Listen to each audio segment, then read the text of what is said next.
Ready to roll?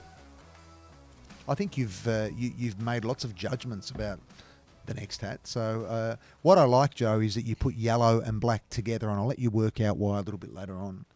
Okay, because it's tigers. That's a good response. Thank you. So we're on to the black hat, Joe, the judgment hat. Some people call it the logical negative hat. And I'm not really a black hat person. But what could we improve, Joe?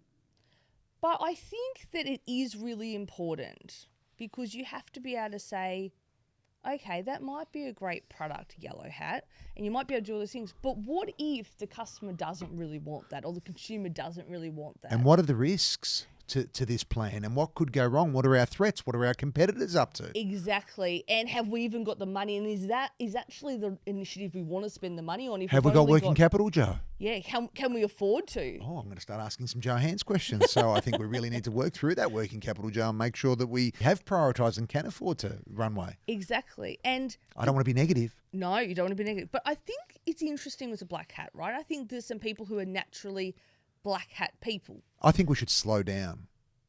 You don't want to make any change, do you? No.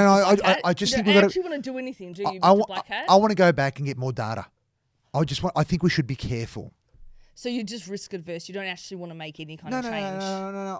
I just want to be really logical. I'm not negative, but I'm just saying.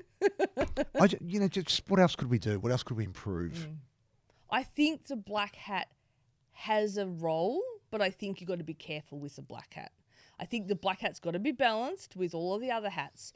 I love giving someone the black hat, I said this at the beginning, that isn't normally a black hat person. The yellow dude.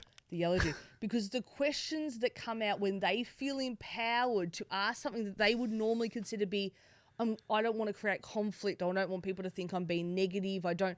So, all it's of a sudden. It's so rich, isn't it? Because they got the opportunity. Yeah, correct. Because you give them permission. And the ripper questions that come out of their mouth and they start with, I'm sorry, I don't want to offend anyone, but Joe gave me the black hat, so I have to ask this question. I can ask this question. You know what I love about your approach there, Joe, what you do with the hats, and I've seen Joe do this many times in boardrooms, in situations, in operating councils. It actually gives, we're talking about in the context of the yellow hat, for example, the black hat on the yellow hat gives that inner voice the opportunity. Yeah. It's almost like you create a superhero. Yeah, I think so in that moment, it's really positive because otherwise that question just never gets out. I agree.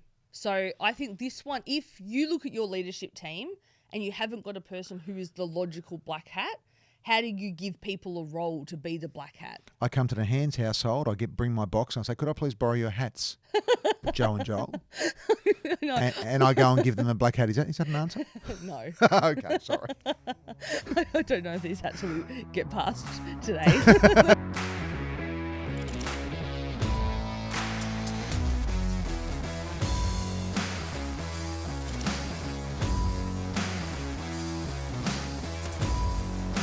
Thanks, everyone. Bye. Ciao.